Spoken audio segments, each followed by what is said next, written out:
live and let live. We don't get in each other's space. Somebody looks like they might be having a bad day, we avoid each other. You know?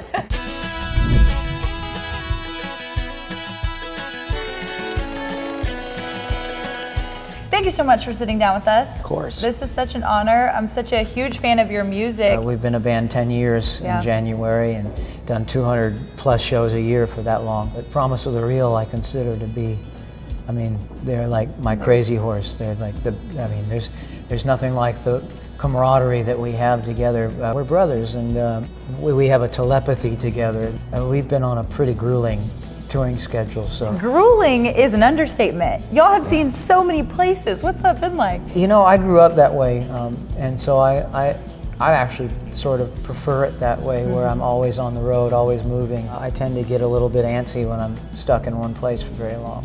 You've seen so many cities and performed so many places. Yeah. How does Austin compare to those cities? I was born here. I mean, I've got a kinship with this place, and my heroes, Stevie Ray Vaughan and you know, Jimmy Vaughan, and all these blues greats that I grew up sort of emulating, and then Dad being, you know, making his mark out here in Texas. I have a special relationship with Austin and the musicians here. All these incredible musicians that I've grown up listening to and playing with. There's nothing like it. You know. You talked about your band and that camaraderie and telepathy, and I totally get that. Y'all are synergistic. You do so much together. What does that look like when y'all are together touring? Who's the goofball? Oh, we're all goofballs. I've been playing with Tato, playing music with him the longest. I've known him since I was 8 years old. He's our percussion player. He grew up in Argentina, and then he came to Hawaii and was working for us landscaping, and his sister was babysitting us. And then he started playing drums with my brother, and then we all started playing music together. He was like 20, and my brother and I were like 8 or 9. And he sort of raised us as a big brother on the island. And I would go around drinking yerba mate and hanging out with the Argentinians on the island. That was a unique growing up experience. And he is a goofy guy. Without Tato, there's something lacking energetically in the music. And Anthony and Corey and Logan is sort of a newer member, but I've been playing with him for years too. Anthony and I started it together, kind of this iteration. It was all based on Neil Young. So we went and saw Neil Young together, and then we started a band right after that concert called Promise of the Real, which is based off a song from On the Beach. It's called Walk On, and the line goes, some get stoned, some get strange, sooner or later it all gets real. I love it. And so that's Promise of the Real. What's a life philosophy y'all all try to live by? Well, I have many. We try and live with a sense of zen on the road. You have to kind of live and let live. We don't get in each other's space. Somebody looks like they might be having a bad day, we avoid each other. You know?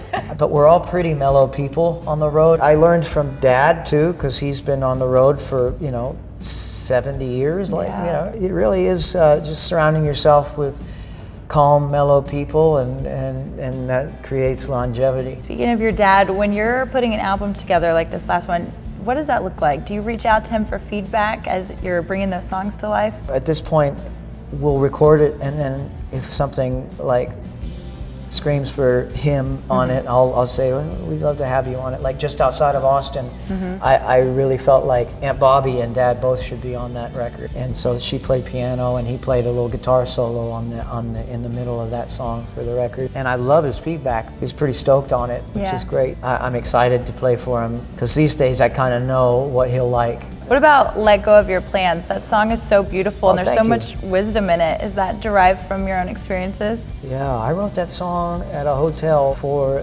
my last girlfriend, and she loved it. We've since parted ways, but I think that song can be applicable to a lot of people in their lives. And we did that on the David Letterman, My Next Guest, with Madison Ryan Ward, who's a fantastic musician. When I'm listening to it, I'm always so refreshed. I'm like, yes, like this is how life is. We have to let go of our expectations, right? Yeah. When did you first start playing guitar? I started playing when I was about 11 or 12. I started writing a little earlier than that. I fell in love with Jimi Hendrix and Stevie Ray Vaughan first, and then loved my father's music too. And through that I got an influence of like these country pickers like Dad, and then Dad's favorites like Chet Atkins and Django Reinhardt, and then I got the rock and roll you know. I know at this point you've probably talked so much about A Star Is Born because it's been a long journey, but Yeah. it is what everybody's talking about right now. So Yeah. briefly, I'd love to know, what was it like being a part of that project? Because you had such a critical role. Bradley called me after playing Desert Trip with Neil Young, and he's a huge Neil fan, and then he called me up. I went over to his house, and he said, can you sort of teach me how to be authentic as a musician on stage and on a film? And I said, sure. And then as a writer, I started writing for myself, but also for the character that we had begun to create, which was Jackson Maine, and also for Allie, because Gaga and I got close too, and we all started writing together and created this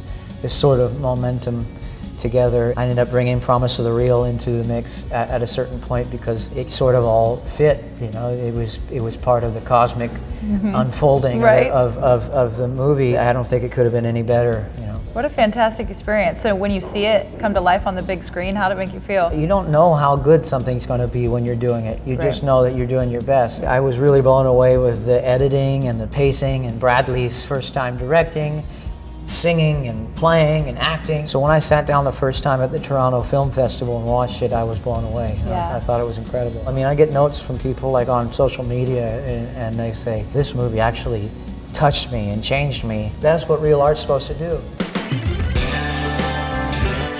You're the face of the Frye campaign. How do you align with their vibe? It's nice that when brands can work together with artists to sort of lift up a community that shares values into the spotlight.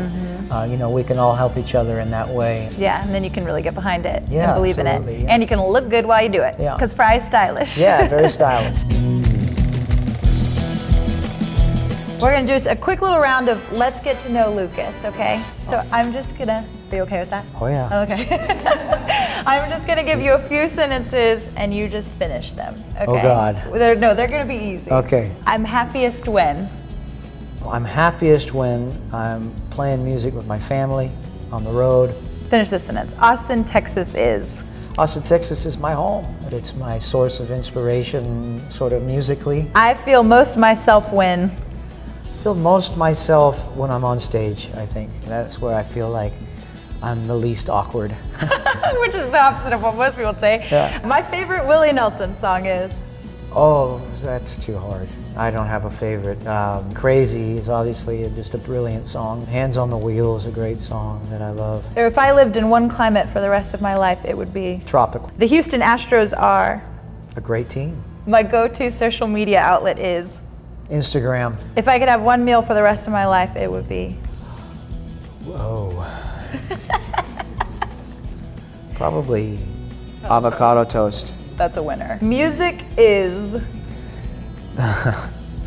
Music is, you know, at the quantum level, the very building block of life. When you tune your ear to music and you can kind of align yourself with music, you're sort of as close to what I would call God that there is, you know, because you're right in alignment with the vibrational frequencies of the universe, you know.